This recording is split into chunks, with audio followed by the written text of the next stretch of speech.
Herkese merhabalar. Hepiniz kanalıma hoş geldiniz. Ben Emine Karaşahin. Evet arkadaşlarım, bugün yine çok güzel bir tığ işi modelle geldim. Gördüğünüz gibi bakın, güpür gibi bir çalışma. Harika projeler üretebilirsiniz bununla. Hemen benim aklıma masa örtüsü geldi, perde geldi. Bunu görür görmez. Bilmiyorum, daha her türlü projede rahatlıkla çantalar yapılabilir, kullanılabilir arkadaşlarım. Ben yine bu modeli de yapay zekaya koyacağım. Bakalım bize neler çıkaracak, hangi fikirleri verecek. Devamında izleyeceksiniz zaten. Ben şimdi size modeli anlatmaya çalışacağım. İp olarak ne kullandım? Kartopu Lotus Lux kullandım. Bu iplik arkadaşlarım Alize Diva'dan bir tık daha ince bir iplik. Evet, tığ olarak ise 2 milimlik bir tığ kullandım bu modeli yaparken.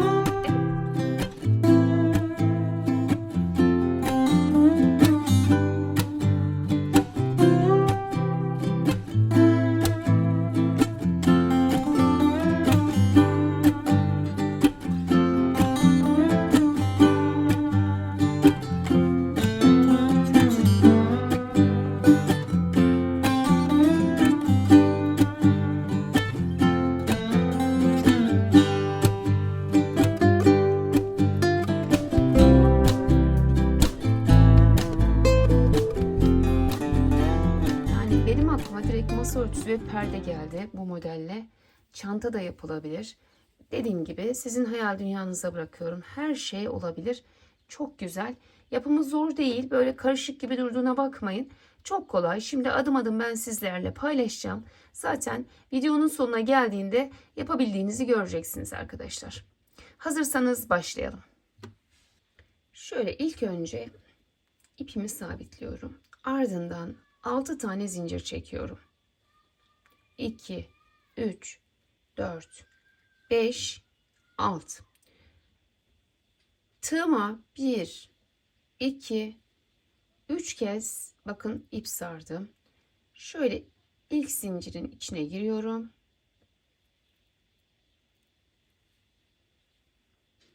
Burada 1, 2, 3 ve 4. 4 kere de çıktım. Bir yuva oluşturdum. Şimdi bu yuvanın 12 12 24 tane sık iğne ile çevireceğiz arkadaşlarım. 12 bu tarafta, 12 de diğer tarafta olacak. Şöyle sıkı bir zincir çekelim. Şuradan başlayalım. 1 2 3 4 5 6 şöyle sıkıştırırsınız.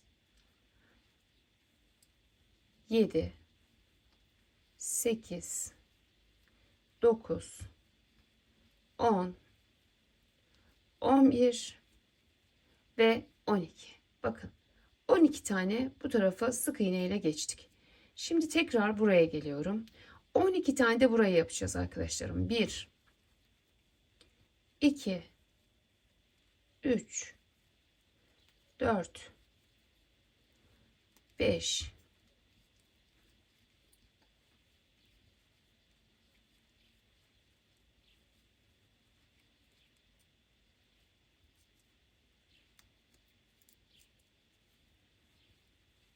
10 11 ve 12. Evet, 12 burada, 12 de karşı tarafta. Şimdi getiriyorum. Şuraya bir şöyle kaydırmayla bağlıyorum. Şimdi 6 tane zincir çekiyoruz. 1 2 3 4 5 6. İp aldım. Geliyorum burada. Bir tane atlıyorum. İkinciye bir ikili trabzan yapıyorum. Şöyle bir görüntü. 3 zincir. Bir tane atlıyorum. İkinciye bir ikili trabzan. Böyle 6 tane kafesimiz olacak. 3 zincir, bir atlıyorum. Bir ikili trabzan. 1 2 3 zincir. Bir tane atlıyorum.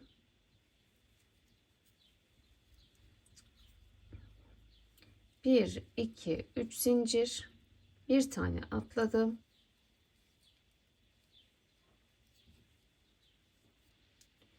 Bir 2 3 zincir, bir tane atladım ve bakın 1 2 3 4 5 6 tane kafesimiz oldu bu şekilde. Bir zincir çekip dönüyorum. Şimdi bunların içerisine beşer beşer sık iğne ile dolduralım. 1 2 3 4 5. Her birini beşer beşer sık iğne ile dolduralım arkadaşlar. 2 3 4 5 2 3 4 5. En sona geldim. 1 2 3 4 5. Her birinin içerisine beşer tane sık iğne yaptık. 1 2 3 4 5 6 tane bölümümüz var. Şimdi bir zincir çektim, çevirdim. Bak tersindeyim şu anda. Hemen şu birinciye değil, ikinciye giriyorum. 1 9 tane kaydırma yaparak yukarı çıkıyorum. 2 3 4 5 6 7 8 ve 9. Bakın 9 tane kaydırmayla buraya geldim. Şimdi yeni modelimiz için 10 tane zincir çekiyoruz. 1 2 3 4 5 6 7 8 9 10. 1 2 3 kez sarıyorum. 1 2 3 bakın. Şuradan başlıyorum. 1 2 3 dördüncüye giriyorum arkadaşlarım, bakın.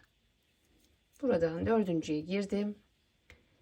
1 2 3 4. 4 kere de çıktım. Şöyle bir yuva oluşturdum.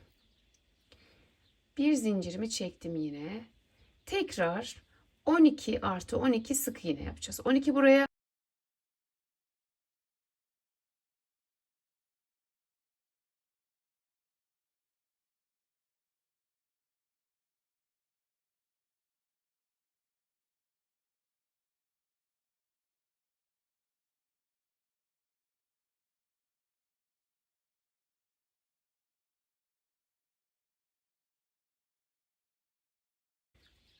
10 11 ve 12.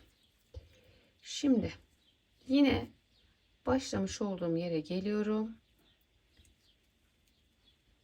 Kaydırmayla birleştiriyorum. 1 2 3 4 5 6 tane zincir çekiyorum. Tığımın üstüne aldım. Bir tane atladım. Bir ikili trabzan yaptım ve bir ilk kafesimi oluşturdum. 3 zincir çekiyorum. Bir tane atlıyorum. İkili trabzan yapıyorum. İkinci kafes. 3 zincir, bir atladım. 3 oldu. 3 zincir, bir atlıyorum. 4 oldu. 3 zincir, bir tane atladım. 5 oldu. Şimdi bunu 6 yapmıştık hatırlarsanız. 1 2 3 4 5 6. Bu ise 1 2 3 4 5. Buraya 5 tane yaptık. Bir tane de ekleme yapacağız. O da 6. sayılacak arkadaşlar. 1 2 3 zincir, bakın bu şekildeyken tekrar çektim. Şimdi bunu buraya kadar getirdik. Bunu da bu 3 zincirimizi de hemen devamında şuraya. Bakın. Diğerinin hemen tepesine. Şöyle tepesine giriyoruz. Bak şöyle görün nereye battığımı da. Buraya kaydırmayla bir zincir çektim, çevirdim. Şimdi bakın bununla birlikte yine 6 oldu. 1, 2, 3, 4, 5, 6. Her birine beşer sık iğne giriyorum. Her birine beşer sık iğne yaparak bu sırayı da sona kadar gidelim.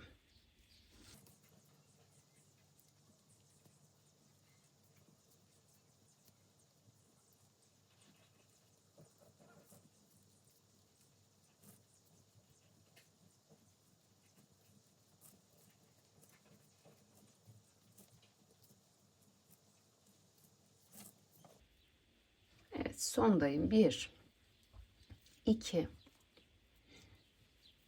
3, 4 ve 5. Bir zincir çekiyorum. Yine çevirdim. Bakın şu anda örgümün düz yüzündeyim. Şuralardan belli arkadaşlar. Ters tarafı böyle. Şu orta kısma bakarsanız ikisi de düz tarafta. Şimdi bu çiçeğimi de bitirdikten sonra ne yapıyorum? 9 tane kaydırma yapıyorum. Bir zincir çektim. Bir taneye atlıyorum. 1,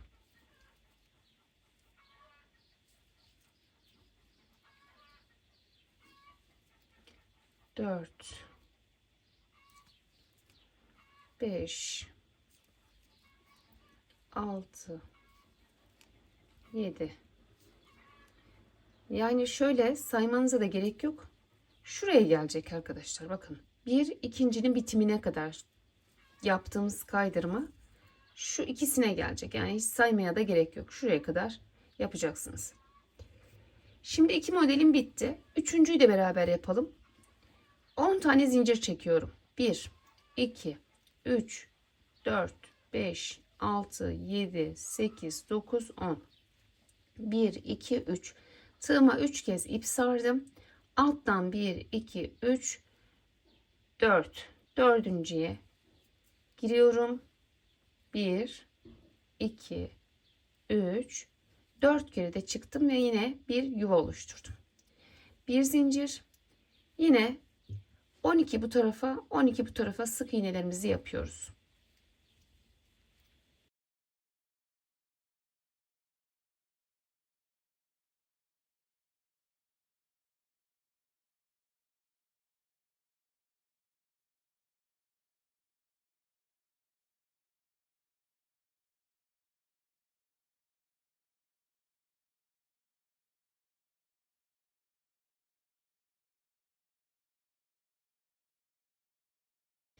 Evet.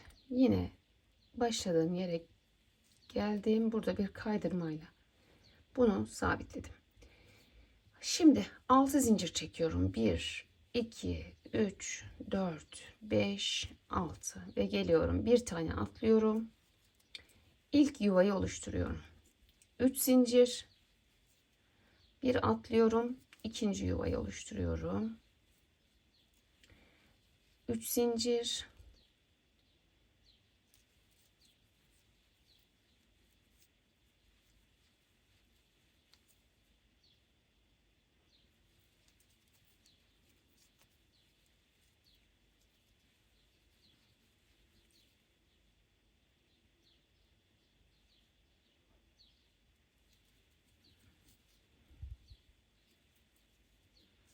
Evet, 1, 2, 3, 4, 5 tane yuva oluşturduk. Şimdi altıncıyı da şuraya eklerken yapacaktık. 1, 2, 3.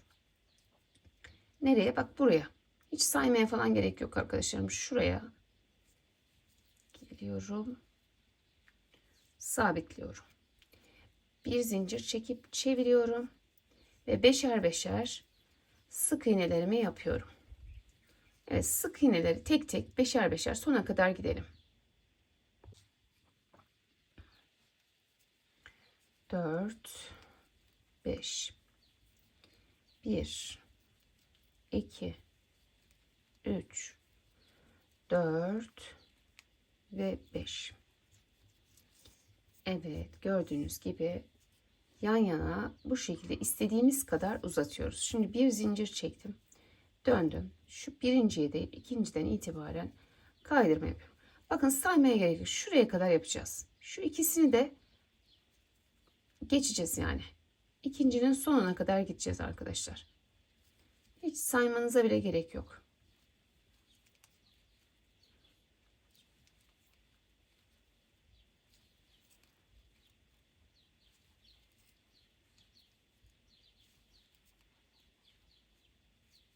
Gördünüz mü? Buraya kadar geldim.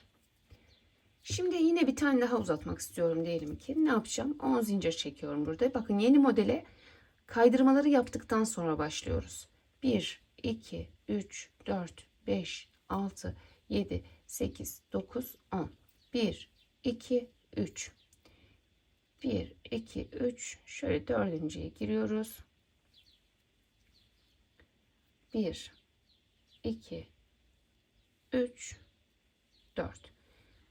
Bir zincir. Yine 12 12 sık iğnelerimizi yapalım gelelim.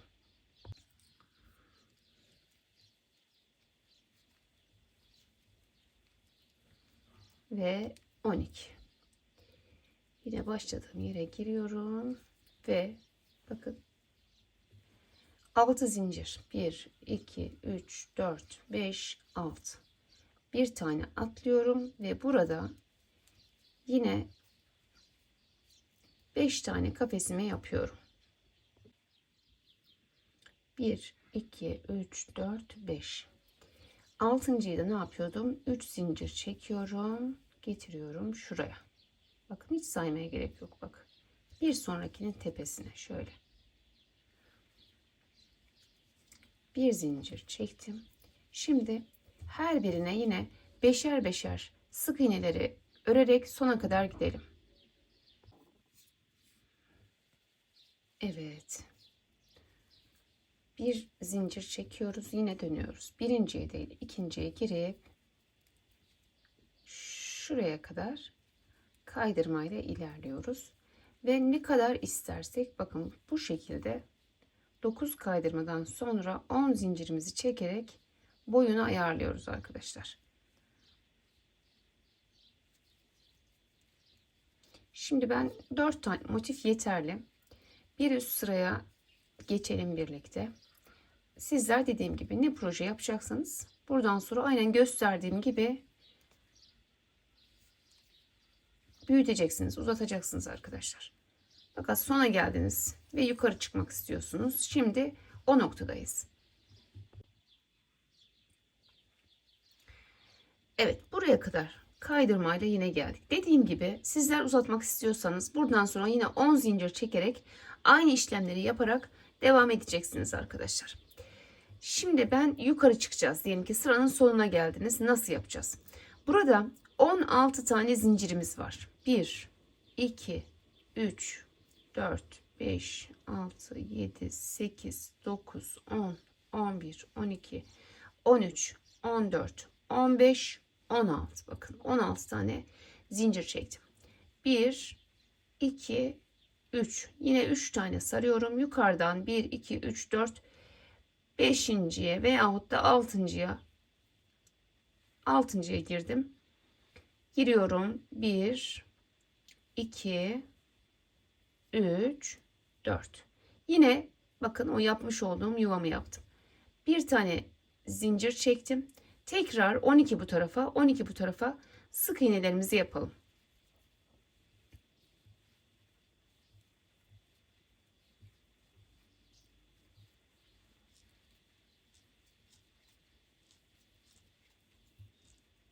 Evet, 12 12 sık iğnemi yaptım. Şöyle başlamış olduğum yere geliyorum. Yine burada bir sık iğne kaydırma pardon yaptım. 3 zincir çekiyorum. 1 2 ve 3. Şimdi bakın yukarı çıkacağız. Şöyle bakın örgünün alt kısmın düz taraflarındayız. Görüyorsunuz değil mi? Düz tarafındayız. Şu şekilde koyduk. Şöyle bunu şöyle yukarı çıkarıyorum. Yine bunun da düz tarafını çeviriyorsunuz. Şöyle. Şuraya dikkat ediyorsunuz yani. Düz taraflar hep aynı tarafa bakacak. Şu ortada anlarsınız onu arkadaşlarım. Bakın burası düz tarafını koydum. Şu iç kısım da düz tarafta olacak. Bunu unutmayın. Şimdi burada geliyorum. Şuradaki şu en baştaki trabzanın tam tepesine tığımı yerleştiriyorum. Biraz şöyle bunu alıp buraya sabitledim. Bakın. Buradan geçirdim. Şimdi şurayı unutmayın. Şu kısımlardan belli olur. Buralar hep tersler ters, düzler düz olacak. Buradan ayarlarsınız arkadaşlarım. Gördüğünüz gibi ikisi de ters şu anda. Şimdi burada 3 tane zincir çekiyorum. 1, 2, 3. Bak geri çevirdim ekledikten sonra. Tığımın üstüne ip aldım. Bir tane atlıyorum. İkinciye geliyorum. Bir üçlü trabzan. 3 zincir çektim. Bir tane atlıyorum. Evet, tavuk yumurta yapmış. Anladık onu. Çok bağırıyor. 3 zincir çektim. Bir tane atladım ve bir trabzan. 1 2 3 zincir çektim. Bir tane atlıyorum. 1 2 3 zincir çektim. Bir tane atladım. 1 2 3 zincir, bir tane atladım. Bir sayalım kaç kutumuz olmuş. Bakalım. 1 2 3 4 5 6. Evet. Şuradaki eklediğimizle birlikte başta 6 tane kafesimiz olmuş. Bir zincir çekiyorum ve çeviriyorum. Şimdi arkadaşlarım her birine beşer beşer sık iğne yaparak buraya kadar geliyorum. Buraya kadar 5 sık iğnelerimizi yapalım.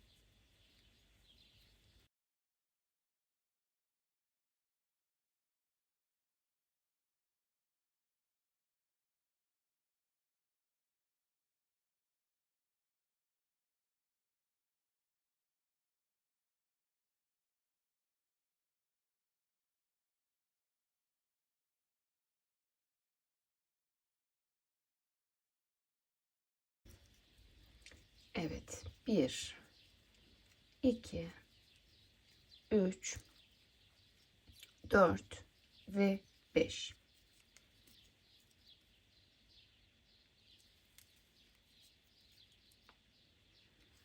Bunu böyle kaydırmayla buraya birleştirdim.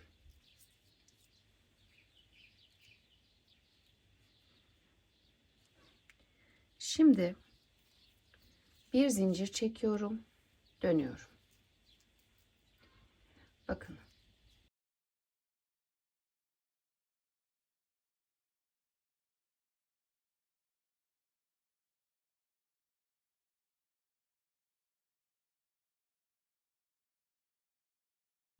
Şuraya kadar, yani şuradan bir önceki olmuş oluyor.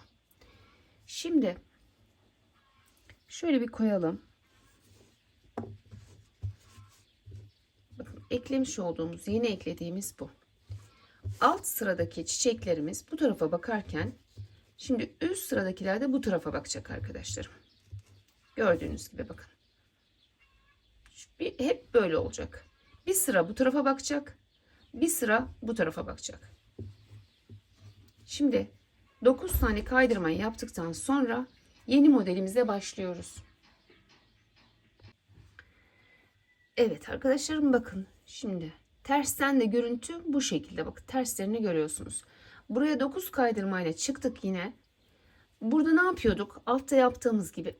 Şimdi devam etmek için 10 tane zincir çekiyoruz. 1 2 3 4 5 6 7 8 9 ve 10. Tığıma 3 kez doluyorum. Alttan 1 2 3 Şöyle dördüncüye giriyorum.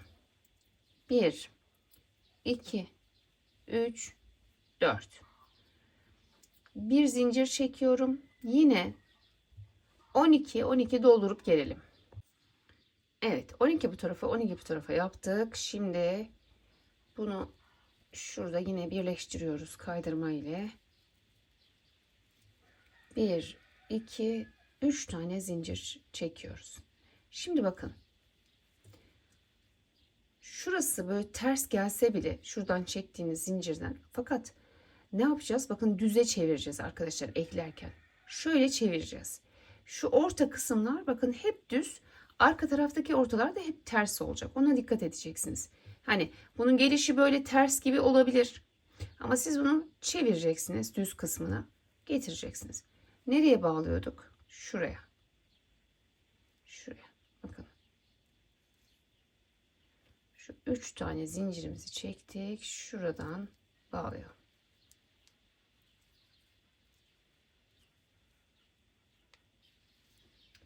Bir, iki, üç.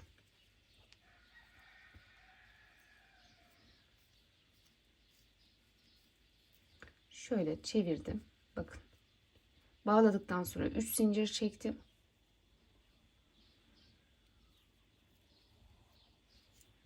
Evet, ters olacak. Unutmayalım bunu. Bir tane atlıyorum. Ve bir trabzan. 3 zincir. Bir tane atlıyorum. 3 zincir çekiyoruz. Bir atlıyoruz. Bir ikili trabzan. 3 zincir. Bir atlıyoruz. 1, 2, 3 zincir çekiyoruz. Bir atlıyoruz.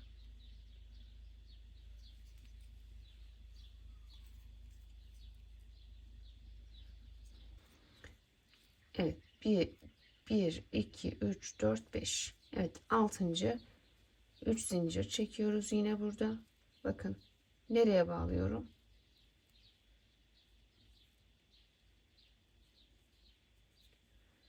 Şöyle. Şuraya getirdim. Buraya bağladım. Bir zincir çekiyorum. Dönüyorum. Evet. 5 tane sık iğne yapıyoruz. 5'er sık iğnemizi yaparak devam edelim. Her birinin içerisine 5'er tane sık iğne yaparak sona kadar gidelim. Evet, son kafese geldim. 1, 2, 3, 4 ve 5. Şimdi hemen şuraya geliyorum.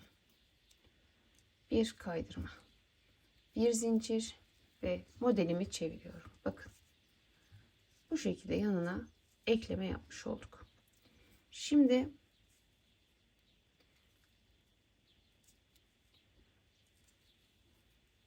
yine yukarı kadar şu ikisini kapsayacak şekilde 9 kaydırmayı yapalım. Bakın aynı şeyleri tekrarlıyoruz. Farkındaysanız. Sadece ekleme yerlerine biraz dikkat etmeniz gerekiyor. Evet, buraya kadar geldik şimdi. Ne yapıyorum? Bunu yaptıktan sonra 9 kaydırmayı yeni modelime başlıyorum. 10 zincir çekiyorum. 1, 2, 3, 4, 5, 6, 7, 8, 9, 10. 1, 2, 3 kez sardım. 1, 2, 3. Dördüncüden elinize göre ayarlayın. Beşinciden, dördüncüden girin arkadaşlarım. Dördüncüden girdim. 1, 2, 3, 4. Evet, yine yuvamızı oluşturduk. Bir zincirimi çekiyorum. 12 12 24 tane sık iğnemizi yapalım, gelelim arkadaşlar. Evet, 12 tane yaptım. Bakın burada ipi şöyle alttan geçiriyorum. Tekrar 12 tane daha yapıyoruz. Evet arkadaşlarım, 12 12 yine sık iğnelerimi yaptım. Şöyle kaydırmayla birleştirdim. 3 zincir çekiyorum. 1 2 3. Şimdi bakın. Ya bu nokta çok zor değil yani. Burayı hani kafa karışıklığına gerek yok. Tekrar ediyorum. Şu orta kısımlar hep düz. Bakın terslerde hep ters olacak. Ona dikkat edeceksiniz. Şimdi hani bunu yaparken sanki normal olarak şu arkası olması gerekiyor gibi. Ama siz bunu düze çevireceksiniz ki aynı hizada olsunlar. Şimdi şu alt tarafın bakın şuradan şuradan yani trabzanın hemen sağından girdim. Bunu düze çeviriyorum şöyle.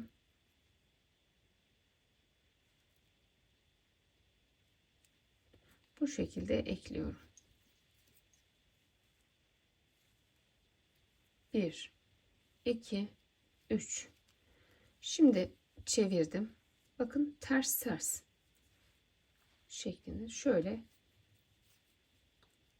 de bir bakın. Şu en sondakine bağlıyorum. Evet. İp aldım. Bir tane atladım. Bir ikili trabzan. 3 zincir. Bir tane atladım. Bir ikili trabzan. 3 zincir. Bir tane atladım.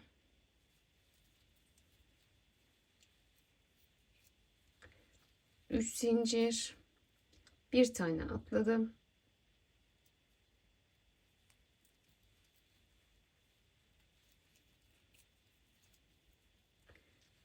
3 zincir. Bir tane atladım. 1 2 3 4 5. 3 zincir. Ne yapıyorum? Bunu da getiriyorum. Bakın buraya. Yani hemen bundan sonrakine. Şöyle tam buraya değil de bir bu tarafına yapalım arkadaşlar. Şurada bir sıkışma olmasın. Yani elinize göre ayarlayın burayı. Şimdi dönüyorum. Bir zincir çekiyorum. Ve beşer beşer yine sık iğnelerimi yaparak alta kadar iniyorum.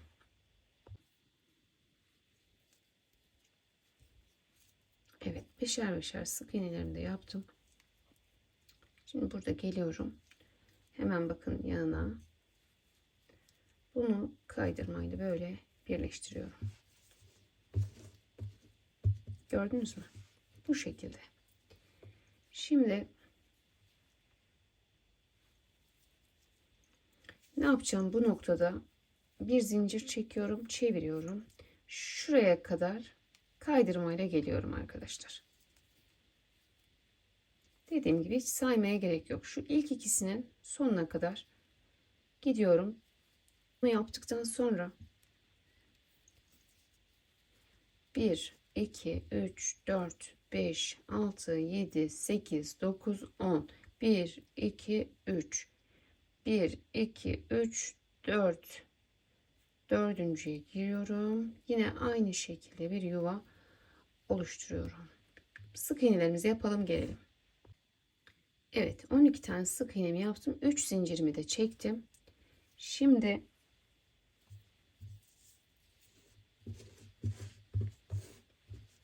bakın. Burası modelimizin düz tarafı. Ne yapıyoruz? Şurası ters taraf gelse de düz tarafa şu ortayı da çeviriyoruz. Sonra bakın şuradan bir öncekine giriyorum. Şuraya giriyorum. Buraya bunu bağlıyorum.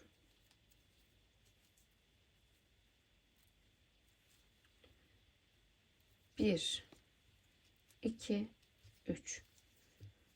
Evet. Döndüm. Aynı şekilde bir tane atlayıp ilerleyerek 5 tane kafesimi yapıyorum. 3 zincir, bir tane atla. 3 zincir, bir tane atla. Arkadaşlar bu arada ellerim yandı. Kusuruna bakmayın. kızartma yaparken yağ sıçradı ellerime. O yüzden böyle görünüyor. 3 zincir çektim. Bir tane atladım.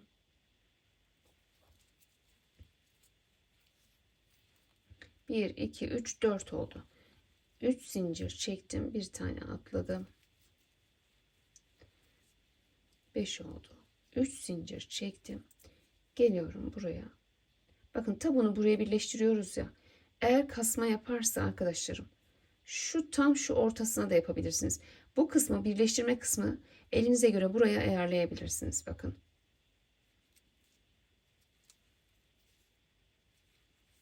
Bakın şu şekilde birleştirdim. Bir zincir çektim.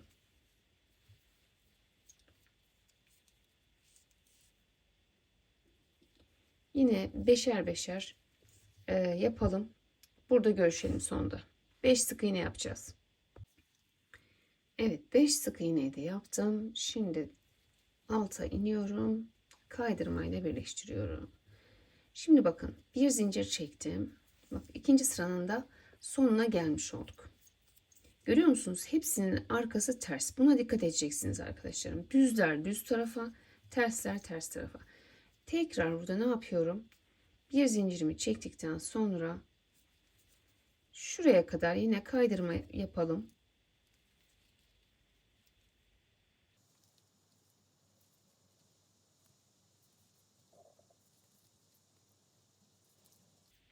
Yine bir üst sıraya geçerken 16 tane zincir çekeceğiz arkadaşlarım. Evet, bakın şuraya kadar şu ikisini kaplayacak şekilde kaydırmayla geldim. Yukarı çıkarken yine 16 tane zincir çekiyoruz. 1, 2, 3, 4, 5, 6, 7, 8, 9, 10, 11, 12, 13, 14, 15, 16. 1, 2, 3 kez sarıyoruz. 1, 2, 3, 4, 5, 6.'ya girelim. 1, 2, 3, 4 kere de çıktım. Yine bir yuva oluşturdum. Sık iğneleri yapıp gelelim. Evet, sık iğnelerimi yaptım. 3 tane zincirimi çekiyorum.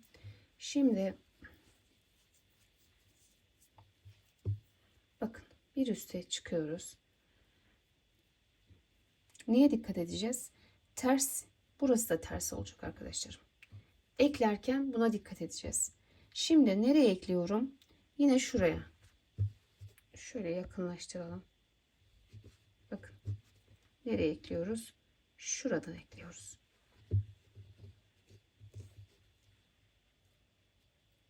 Şöyle bir yanından alayım.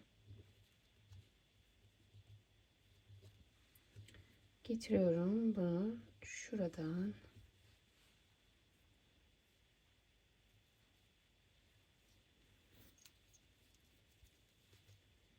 Bir, iki, üç. Az uzaklaştıralım. Yine aynı şekilde bir tane atlıyoruz. Birinci kafesimizi yapıyoruz. 3 zincir, bir tane atlıyorum.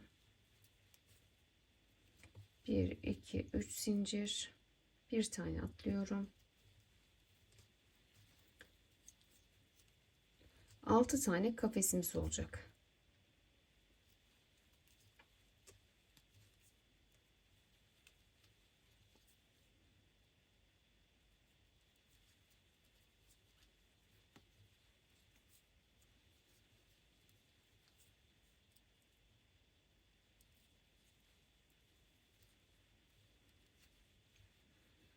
Evet, başta olduğumuz için 1, 2, 3, 4, 5, 6'ya bu şekilde tamamlayacağız arkadaşlar. Şimdi bir zincir çekip dönüyorum ve her birinin içerisine 5'er tane sık iğne yaparak ilerliyorum. 5. Diğerine geçiyorum. 1, 2, 3, 4, 5. Diğerine geçiyorum. 5. Bu şekilde sona kadar gidelim. Evet. Şöyle kaydırma.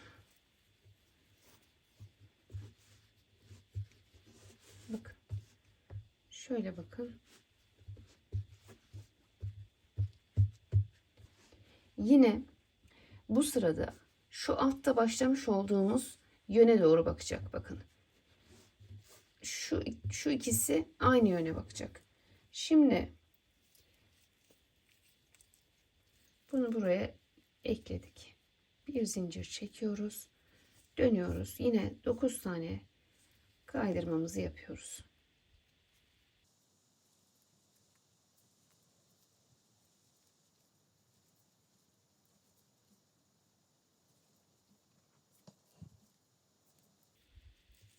Evet, 9 kaydırma yaptım. Şimdi 10 tane zincir çekiyorum. Yeni modele başlıyorum. Bu sefer de şimdi bu şekilde devam edeceğiz arkadaşlarım, yan yana. Tekrar ediyorum. Şu orta kısımları bakın hep düz. Eklerken buna dikkat edeceğiz. Oradan tersini düzünü anlarsınız. Şimdi 1, 2, 3, 4, 5, 6, 7, 8, 9, 10 çekiyorduk. Sadece şu baş kısımlarda 16 çekiyoruz. Diğerlerinde hep 10 çekiyoruz. 3 kez sarıyoruz. 1, 2, 3. Şöyle dördüncüden girelim. 2, 3, 4. Bir zincir çekip 12 12 sık iğnelerimizi yapalım gelelim arkadaşlar.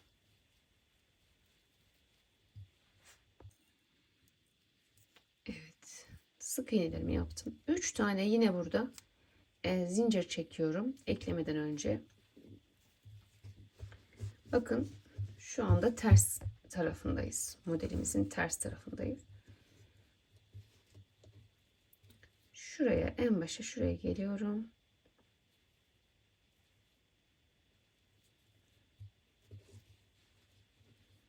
Buraya modelimi ekliyorum.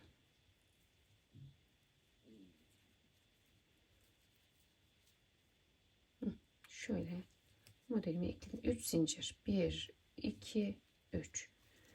Çeviriyorum. Bakın çevirdiğim zaman düz kısmından devam ediyorum. Çeviriyorum. Yine bir tane atlıyorum. Bir kafes. 3 zincir. Bir atlıyorum. İkinci kafes. 3 zincir. Bir atlıyorum. 3. 1, 2, 3, 4, 5. 1, 2, 3 zincir çekiyorum. Tekrar burada bakın. Şuraya geliyorum. Burası çok uzak gelirse tekrar ediyorum. Şu ortaya da yapabilirsiniz. Bunu elinize göre ayarlayın arkadaşlarım. Bakın şöyle. Nereye girmiş oluyor? 1, 2, üçüncüye girmiş oluyoruz. Bak şu ikincide kalıyor. Şu üçüncüye girmiş oluyor. Şöyle.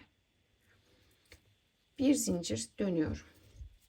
Şimdi her birine beşer beşer sık iğne yaparak aşağı kadar inelim. Evet, beşer beşer alta kadar indim. Hemen geldim yanına. Şuradan bakın. Sık iğne ile birleştirdim. Bir zincir çekip ne yapacağım? Şuraya kadar kaydırmayla geleceğim şimdi.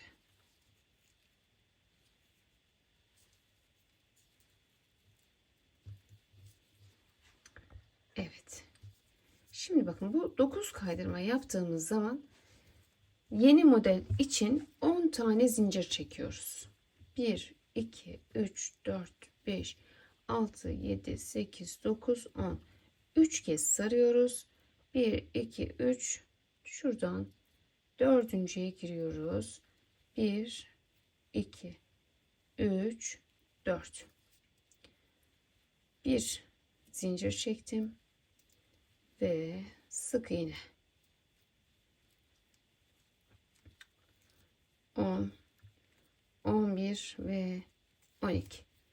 12 tane de bu tarafa yaptık. Şimdi şu başlamış olduğum yere giriyorum. 3 zincir çekiyorum ve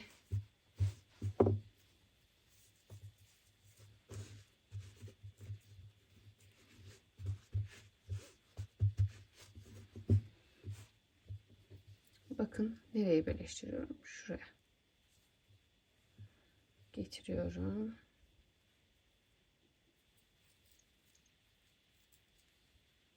Bir, iki, üç. Şu en baştaki trabzanın bakın şurasına yerleştirdim. 3 tane zincir çektim. Yine buraya kafeslerimizi yapacağız. 1 2 3 zincir çekiyoruz. Bir atlıyorum ve bir yuva oluşturuyorum. Bakın 1 2 3 4 5 tane olmuş. Şunu 2 tane atlamışım. Görüntü öyle. Geliyorum. Şöyle bir tane atlayacak şekilde. Bak şimdi hiç atlamadım herhalde. Evet, şöyle son kafesimi de yaptım. 3 zincir çekiyorum. Geliyorum burada. Hemen buraya. Bakın. 1 2 3. Bağladım. Bir zincir. Döndüm. Tekrar ne yapacağım? Şimdi beşer beşer sık iğnelerle alta kadar ineceğim. Hep bu şekilde büyüteceğiz arkadaşlarım. Sona kadar gidelim, sonda görüşelim. Evet, sık iğneleri yaptım. 9 kaydırmayı da yaptım arkadaşlarım. Bakın 3 tane modeli beraber bitirmiş olduk. Son kısımdayız. Burayı da birlikte yapalım. 10 tane zincir çekiyoruz. 1 2 3 4 5 6 7 8 9 10. 3 kez ip sarıyorum. 1 2 3. Dördüncüden giriyorum. 1 2 3 4. Bir zincir çektim.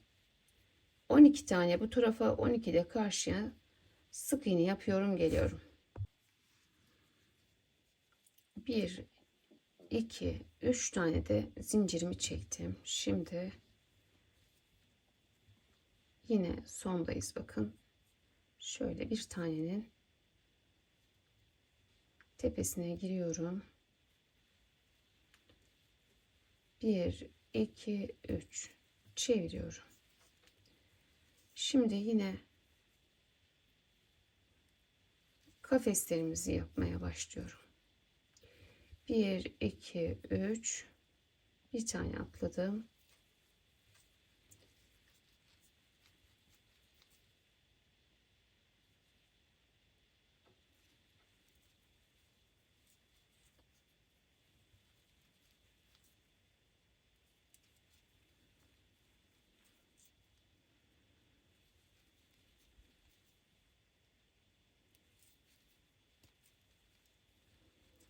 Evet, 1 2 3 4 5.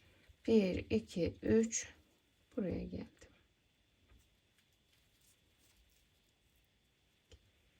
Bir zincir dönüyorum. Tekrar beşer beşer bunların içine sık iğnelerle dolduralım arkadaşlar, aşağıya kadar. Evet, sık iğnelerimizi yaptık. Bir zincir çekiyoruz. Yine kaydırmayla yukarı kadar gidelim.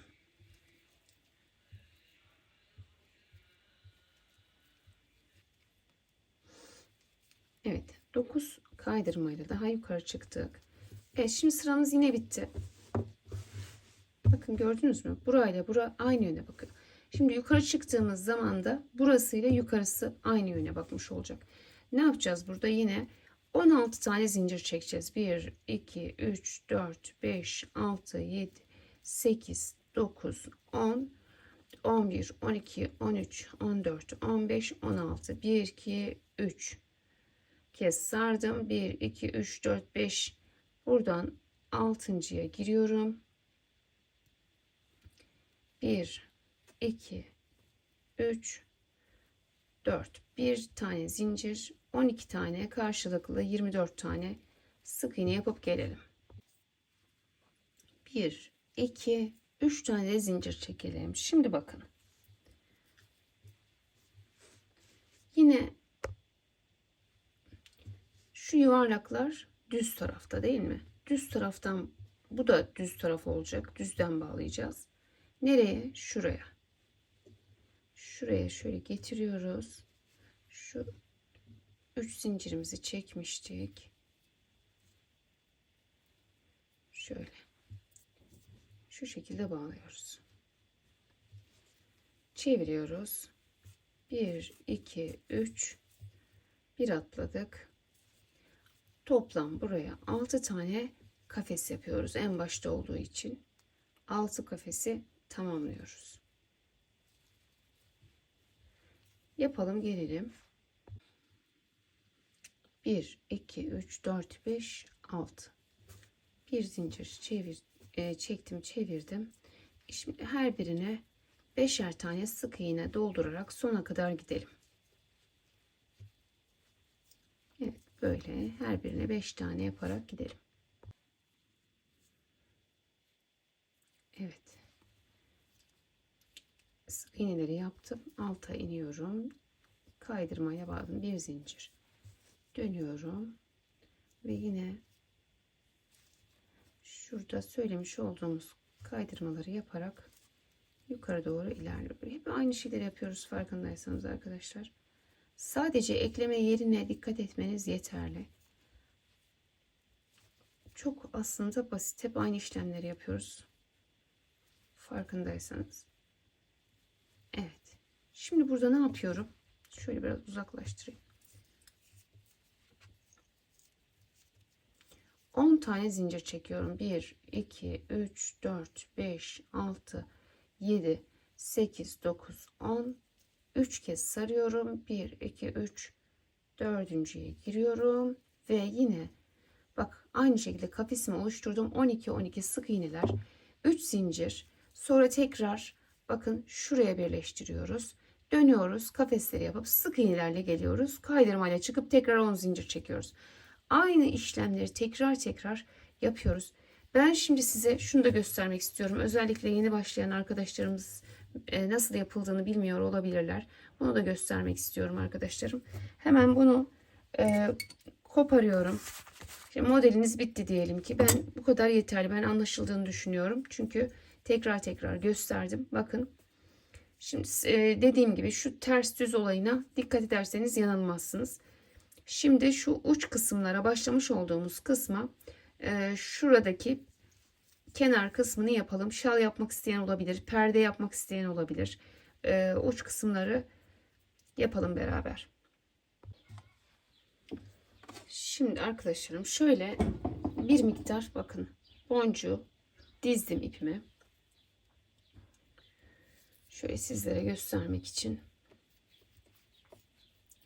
Boncuklar şimdi milimini soracaksınız ama milim olarak bilmiyorum ama 1 milim kadar olabilir. Küçük çünkü bunlar çocuk arkadaşlar. Mercimek tanesinden daha küçük. Yani öyle düşünün. Mercimek tanesinden daha küçük.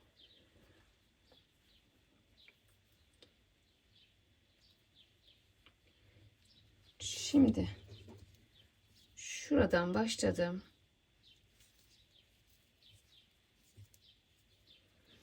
1, 2, 3, 4, 5 zincir çektim.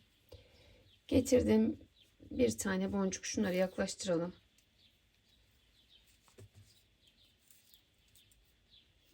Hemen şöyle bir tane boncuk bağladım. Tekrar 1, 2, 3, 4, 5 zincir. Bir uzun bir kısa yaptım arkadaşlar ben. Bir boncuk bağladım. Bu uzun olsun.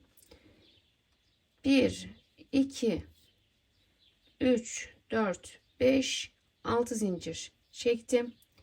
Yine bir tane bağladım. Bakın. Şimdi burada 5 tane zinciri yuvarlıyorum. Yani buradan 5.'ye batıyorum. Şöyle bir yuvarlak oluşturdum. Bir zincir çektim. Çevirdim. Buraya şimdi 2, 3, 4, 5. Şimdi şunları bir geri atalım. Şimdi burada yuvarlağın içerisine çiçekler yapacağız. 1, 2, 3, 4, 5. Yani yuvarlağın her yerine girebilirsiniz. 1, 2, 3, 4 5 şöyle 1 2 3 4 5 şöyle kaydırmayla da yaparsanız daha düzgün olur. Tekrar 1 2 3 4 5 zincir çektim. Şuradan bir tane boncuk. 1 2 3 4 5 zincir çektim. Bir tane boncuk aldım.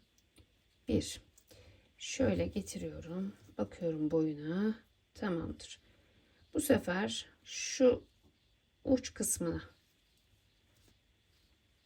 bağladım. Bakın bu uzun olan şöyle rastgele, yani boncukları istediğiniz gibi yerleştirin arkadaşlarım, önemli değil. Şimdi kısa olanı yapacağız. 1 2 3 zincir çektim, getirdim, bir tane boncuk bağladım. 1 2 3 zincir çektim. Mesela buraya bir tane yaptım. Şimdi yuvarlağı yapalım. 1 2 3 4 5. Yuvarlak için de bir şey yapmayı unutmayalım. Tam çiçeğin ortasında kalsın diye. Şimdi 5.'ye girelim. Boncuğu aldıktan sonra. Bir zincir döndüm. 2 3 4 5 zincire tamamladım. Evet. 5 zincir çektim. Şimdi bu yuvarlağın içerisine çiçeklerimizi yapalım. Şöyle boncuğun etrafını çevireyim. 1 2 3 4 5 zincir çektim. Yine şöyle 1 2 3 4 5 zincir çektim. 1 2 3 4 5 zincir. Yani yapraklarını istediğiniz gibi ayarlayın. İster 4 tane ister 5 tane ayarlayın arkadaşlarım. 1 2 3 4 5 tane zincir çektim, bir tane aldım. 1 2 3. Evet, bu uzun olmuş. Aynı hizada olsun. Şöyle bakın. Evet, hemen hemen aynı hizada. Dolayısıyla da getiriyorum. Bakın, şöyle başlamıştık. Getiriyorum, şu yuvarlağın tam ortasına bunu sabitliyorum. Bakın, bir uzun, şu uzundu, şu uzundu, şu da kısa. Şöyle uzunlu kısalı isterseniz aynı hizada da yapabilirsiniz. Bir tane daha uzun yapalım, kapatalım, ondan sonra boncuklarımızı da bitirmiş olalım. 1 2 3 4 5 getiriyorum boncuğumu. 1 2 3 4 5 getirdim yine.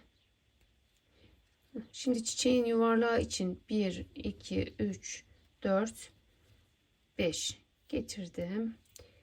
Bir tane daha, bu da çiçeğin ortası için geldim. Şöyle bir yuvarlak oluşturuyorum. Bakın, döndüm. 1 2 3 4 5 şuradaki yuvarlağın içerisine çiçekler oluşturuyorum. 1 2 3 4 5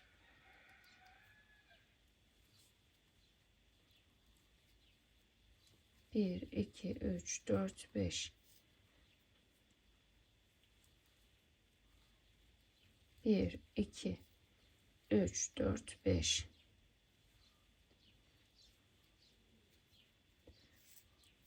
Evet, 1 2 3 4 5 bir tane boncuğu aldım. Yine 1 2 3 4 5 bir tane daha aldım, bir zincir çektim. Şimdi burada getiriyorum. Nereye?